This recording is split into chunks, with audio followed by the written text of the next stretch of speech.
Sports psychology as a parent.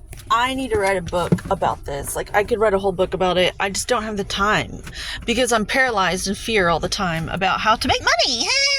So, like, if I just had like 2 weeks to write a book, like, if everybody and if the people in my life would just get off my fucking back and give me the time like a wife believes in her husband. If these stupid fucking bitches in my life would believe in me like that energy, I could get some shit done. But at the same time, I don't have that because the world hasn't gotten there yet. But they'll catch up because it's a reoccurring theme in my life to always be seeing around the corner. So, parenthood. To parent our children in the spirit of a sports psychologist, you have to be an athlete to be a good parent. You have to be a good sport. It's a sport to be a parent. And you want to know why this country's so fucked up and the world's so fucked up? You know, like, everybody's so fucked up, everybody's so depressed, they gotta go to drugs, they gotta go to alcohol, and all this shit, all these crutches to make themselves feel better. You know why? Because at a certain age, parents go to work. Mothers, everyone just rolls their eyes at the thought that your kids need you after the age of 13, 14, 15, when that is exactly when they are their most vulnerable. Their hormones are kicking in and they're becoming of child rearing age. And they're not important anymore. They feel it. They feel it. This happened to me. The kids just aren't important anymore.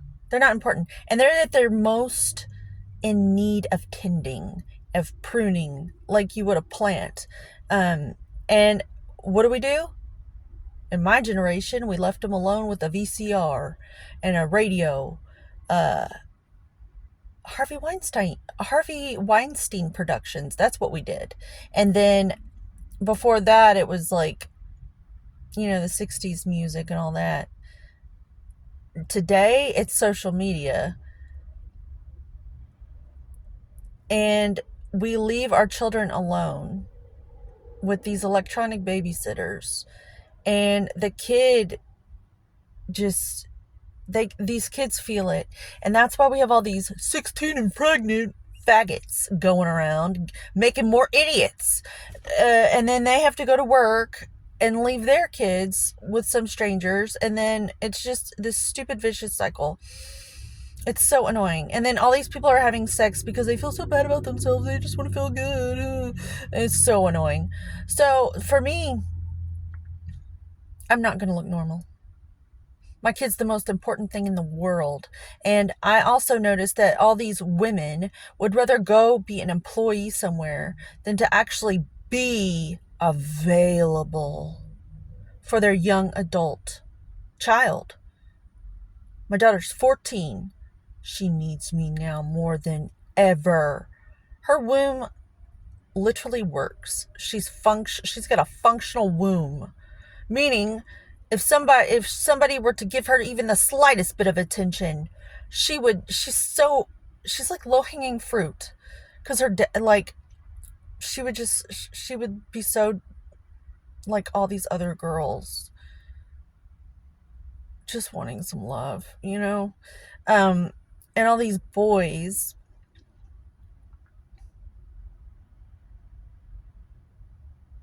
it's not their fault either. I get why these boys are in the gym working out, because I've been sexually abstinent for 12 years.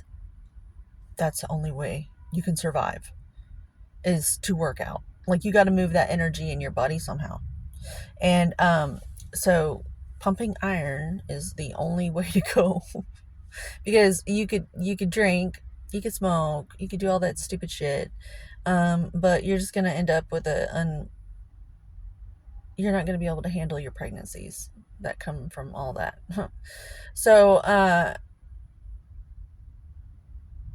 to reiterate, I look at parenthood as being a sport.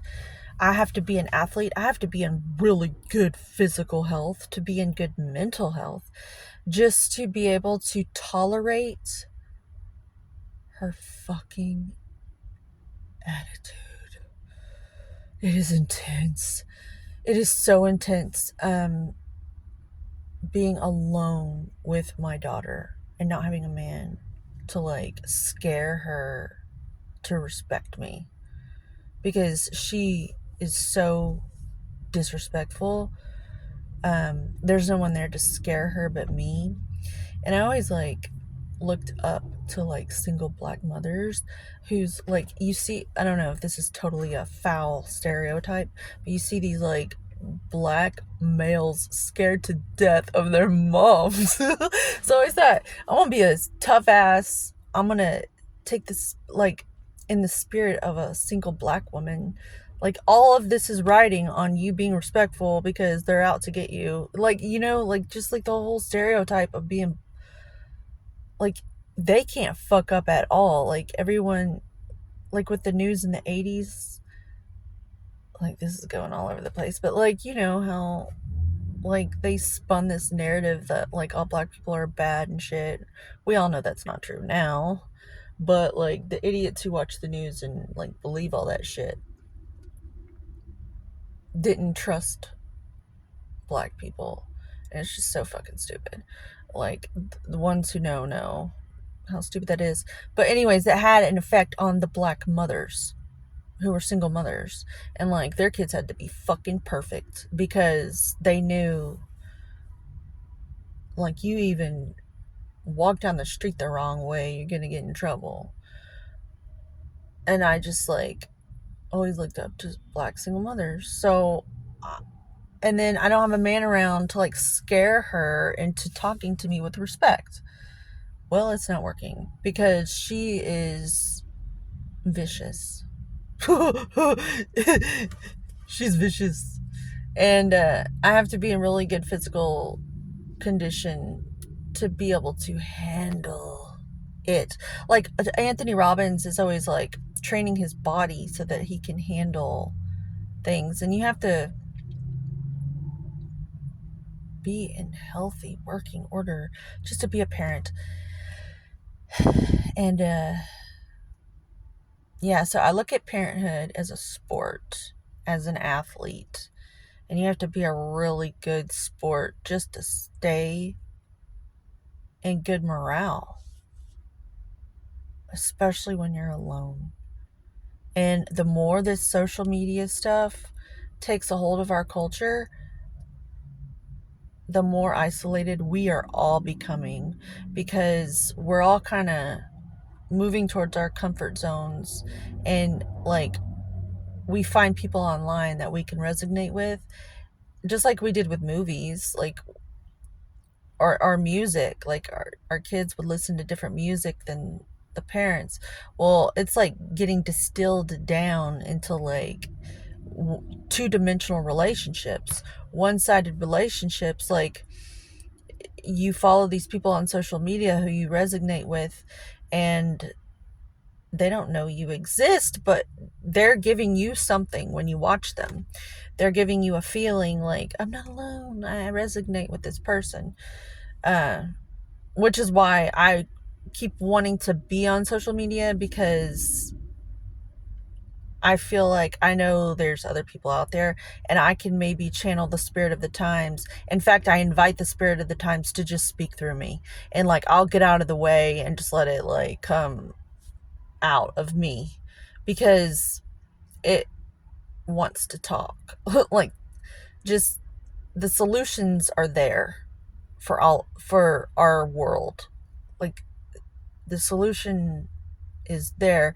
We just have to get out of the way and have the courage to be different, because it's going to look weird and abnormal.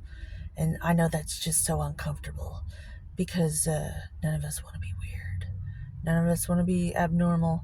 It's so comfortable to fit in. But I don't want to fit in because fitting in around here isn't too healthy looking, as far as I can tell. Well, we got some people coming out of the Golden Corral, which I would never eat at, no offense. But I gotta go because I've got a whole herd of Mexicans heading this way. Texas is, I don't know what's happening here. I don't know. I don't know if they're trying to secretly plot and reclaim their territory. This Santa Ana is coming back with a vengeance. I don't know. But it's so racist stuff, me. I don't fucking care. Anyways, be a good sport. I'm going to try to be a good sport. Good game.